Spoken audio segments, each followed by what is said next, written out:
আজকে বাংলাদেশ জাতীয়তাবাদী উলামা দলের প্রতিষ্ঠাবার্ষিকী। শহীদ রাষ্ট্রপতি জিয়াউর রহমান বাংলাদেশের আলেম সমাজকে নিয়ে এই বাংলাদেশ জাতীয়তাবাদী উলামা দলের প্রতিষ্ঠা করেছিলেন। আমরা ধর্মীয় মূল্যবোধে বিশ্বাসী একটি দল। আমাদের রাজনীতি সমন্বয়ের রাজনীতি। বাংলাদেশের এই ভূখণ্ডে সমস্ত জনগোষ্ঠীকে নিয়েই বাংলাদেশি জাতীয়তাবাদের ভিত্তিতে আমরা রাজনীতি করি। আমরা ধর্মের ভিত্তিতে রাজনীতিতে কোনো বিভাজন চাইনি, চাই না, করবও না।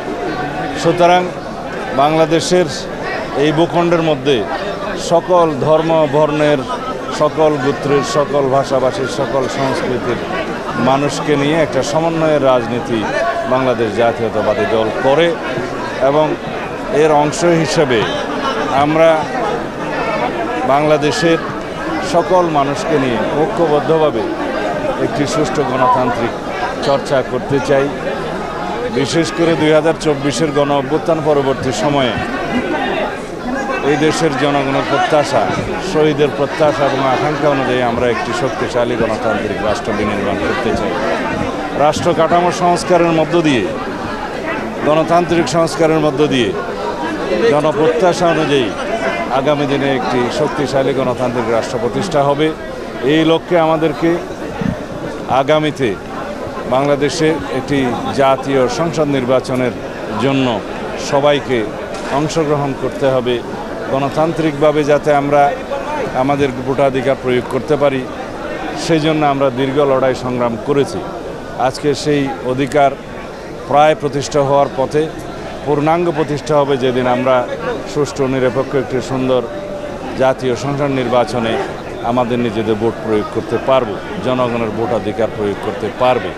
সেই জন্যেই আমরা প্রতিনিয়ত সবাইকে আহ্বান জানাচ্ছি, আগামী জাতীয় সংসদ নির্বাচন হবে বাংলাদেশের গণতন্ত্রের পূর্ণাঙ্গ প্রতিষ্ঠার জন্য একটি সফল পরীক্ষা।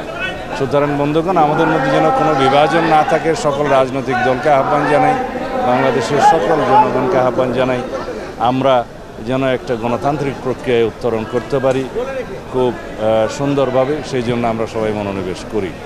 আমরা অবশ্যই স্বীকার করব বাংলাদেশের সকল জনগণ এখন নির্বাচনমুখী। বাংলাদেশে এখন নির্বাচনের আমেজ চলছে, আবহাওয়া চলছে। সকল প্রার্থীরা, সম্ভাব্য প্রার্থীরা এবং জনগণ ভোটের জনসংযোগে আছে। এই অবস্থায় কোনো দল যদি বিভ্রান্তি সৃষ্টি করে, নির্বাচনের পথে বাধা সৃষ্টি করে, জনগণ তাদেরকে চিহ্নিত করবে এবং রাজনৈতিকভাবে তাদেরকে প্রত্যাখ্যান করার সম্ভাবনা আছে।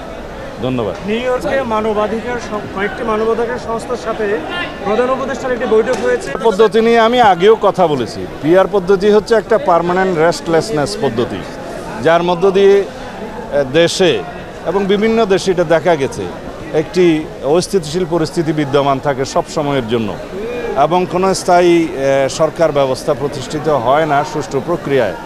কখনো মেজরিটির ভিত্তিতে সরকার গঠন করা সম্ভব হয় না। একটি ঝুলন্ত পার্লামেন্ট থাকে, অস্থির অবস্থা থাকে। বাংলাদেশের মানুষ পিআর পদ্ধতির বিপক্ষে। একটা জরিপে দেখলাম 56% মানুষ পিআর পদ্ধতির বিরুদ্ধে। কোনো একটা জরিপে দেখলাম কোনো একটা দল বলছে 70% লোক পিআর চায়। যদি 56% লোক পিআর পদ্ধতি নাই বুঝে, তাহলে 70% লোক কীভাবে পিআর পদ্ধতি চায় সেটা আমাদের বুঝে আসে না। আমরা পিআর মানে মনে করি পাবলিক রিলেশন, আমরা পিআর মানে মনে করি জনসংযোগ। এখন সবাই জনসংযোগে আছে, সেই পিআরে আমরা বিশ্বাস করি। যারা প্রপোর্শনাল রিপ্রেজেন্টেশন মানে পার্মানেন্ট রেস্টলেসনেস প্রতিষ্ঠা করতে চায় তারা সফল হবে না। ধন্যবাদ।